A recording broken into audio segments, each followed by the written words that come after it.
얼마 전에 산모가 끝났으니까 모의고사와 관련된 이야기 한번 해보실까요? 끝나니까 학생들이 다 이성적이면 어느 대학에 갈 수 있나 고민이 많고 네. 그런 거에 관련된 질문을 많이 하더라고요. 근데 아시다시피 다 쓸모없죠. 부질없는 일이 아니겠습니까? 뭐 모의고사가 자기의 지금 위치를 설정하는 데 있어서 중요하긴 하지만 결국엔 자기의 성적을 결정해 주는 건 아니니까요. 뭐 옛날 이야기지만 사실 저희 때는 모의고사를 엄청 자주 봤잖아요. 결국 지나고 나면 크게 중요하지 않다. 그러면은 학생부 전형을 중심으로 준비하는 학생들이 어떻게 1년의 스케줄을 정리를 하고 그 다음에 수능 준비를 어떻게 활용을 하면 좋을지 그거 한번 이야기해 보실까요? 네. 아무래도 학생들이 가장 관심을 갖고 또 걱정하는 모의고사는 교육청에서 주관하는 산모, 육모, 구모일 텐데 이 모의고사의 중요성을 너무 크게 볼 필요는 없다.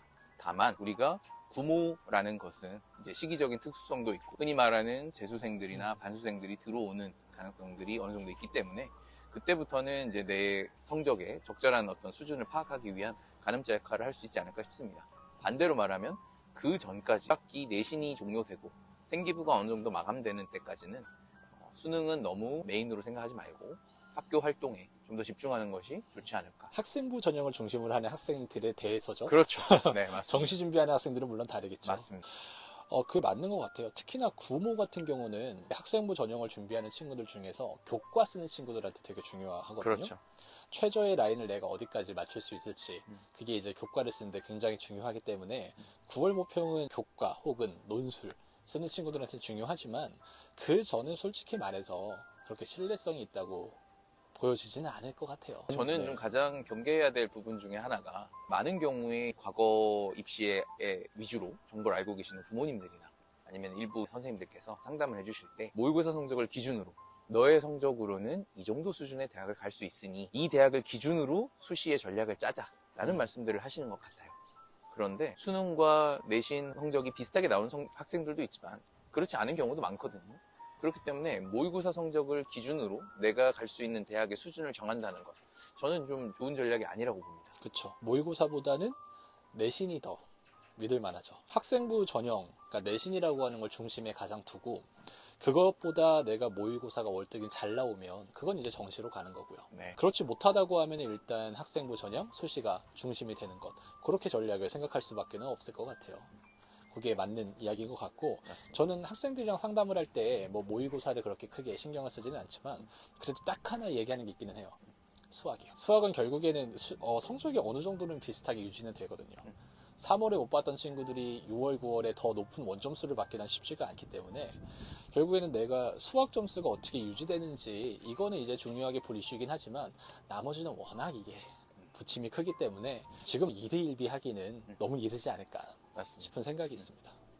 그리고 또 주요 과목 중에 하나로서 국어를 빼놓을 수가 없을 텐데요. 학생들이 많은 경우에 공통적으로 경험하는 현상은 국어 성적이 오르기보다는 떨어지는 경우가 많더라. 따라서 수학의 장단점에 내가 수학의 장점이 있는가 혹은 수학의 약점인가 라는 거는 많은 학생들이 좀 객관적으로 자기 판단을 하는 것 같아요. 그러다 보니 안타까운 사례이긴 하지만 수학을 포기하는 경우들도 생기죠. 그런데 국어는 너무 손쉽게 생각하다 보니 내 국어 성적은 그래도 1, 2학년 때 잘 나왔으니 3학년 때도 잘 나올 것이다 라는 그런 생각을 가진 학생들이 많은데 결국 수능 최저 등급에서 수학 못지않은 변수 역할을 하는 것이 국어라는 것 그쵸. 저희 많이 봐오지 않았습니까? 학생들은 좀 이런 것들도 생각을 하고 있어야 내 위치를 선택하는 데 있어서 중요할 것 같아요. 선생님 학생 중에 이런 조언을 바탕으로 굉장히 좋은 결과를 가졌던 친구도 있잖아요. 사실은 지금도 기억이 나는 친구인데 3월 모의고사 직후에 컨설팅 상담을 했었던 친구였어요. 학교도 좋은 학교였고 내신도 나쁘지 않은 편이었으나 문제는 모의고사가 너무 훌륭하게 잘 나오는 친구였어요. 그러다 보니 그냥 속칭 올 1등급을 받는 친구였는데 부모님들께서도 그렇고 학생도 그렇고 학교에서도 그렇고 너는 굳이 수시를 할 필요는 없다. 이 정도면 좋은 대학 골라갈 수 있는 정시 점수가 나올 테니 정시에 올인하는 것이 맞다 라는 조언을 들었던 친구였어요. 그래도 6장의 수시를 안 쓰기는 너무 아까우니 혹시나 하는 마음으로 저와 상담을 하러 왔던 것이었죠. 근데 제가 발견한 것이 뭐였냐면 이 학생의 올 1등급이 많은 경우에 경계선에 걸쳐 있는 경우가 많았습니다. 반대로 말하면 흔히 말하는 N수러들 그런 친구들이 들어오게 되면 얼마든지 2나 3으로 떨어질 수도 있고요.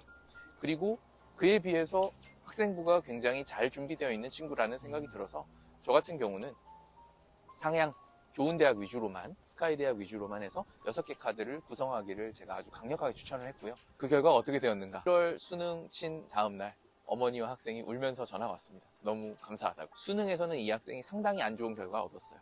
하지만 본인이 원하는 수준의 스카이 대학에 합격을 했고 여러 개 동시에 붙었기 때문에 골라서 갈 수 있는 그런 긍정적인 결과가 있었습니다. 따라서 학생들이 지금의 모의고사 성적에 너무 기죽을 필요도 없지만 또 반대로 너무 자만해서 나는 정시로의 길을 가야겠다라는 생각을 하는 것은 좀 섣부른 판단이 될 수 있다라고 맞습니다. 봅니다.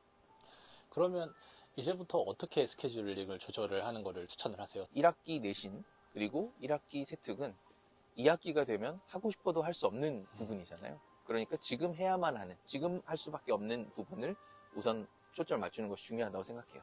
그리고 이것이 상당히 간과하는 부분인데 3학년이 되면 내신이 어차피 수능과 통합되는 경우가 대부분입니다. 학교에서 선생님들께서 수업 시간에 EBS 교재를 활용하신다거나 하는 방식으로 진도를 나가고 내신을 나가는 경우가 많기 때문에 내신이라고 하는 것이 수능과 그렇게 동떨어져 있지 않거든요. 3학년 내신 진도와 그것을 준비를 잘하는 과정이 수능 준비에도 저는 분명히 같이 병행되는 부분이 있다고 생각하기 때문에 우선은 내신에 포커스를 맞추는 것이 필요하다. 맞습니다. 네. 그래서 저는 이렇게 얘기를 하고 싶은 게 결국엔 4월 때까지는 무조건 내신, 5월 1, 2주, 조금 길면 3주까지는 이제 세특 준비, 네. 그리고 난 다음에 또 6월까지는 무조건 기말고사. 내신, 맞습니다. 그리고 7월, 8월에는 세특 준비, 마지막 학생부 생기부 정리가 마무리하는 되겠죠? 거 플러스 해서 이제 그때부터 정시, 네. 올인 네. 이렇게 가는 게 네. 최적의 스케줄이 되지 않을까 네.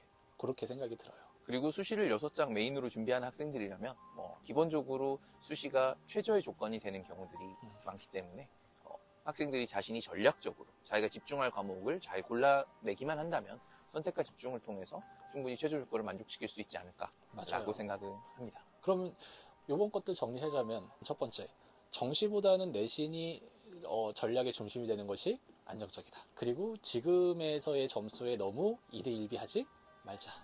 그리고 1학기는 무조건 내신 준비. 이렇게 될 수가 있겠네요. 맞습니다. 지금 할 수 있는 것을 하자가 그쵸. 되겠습니다. 네. 그러면 학생들한테 줄 수 있는 조언 마무리 해보시죠. 네, 감사합니다. 네, 수고하셨습니다. 수고하셨습니다.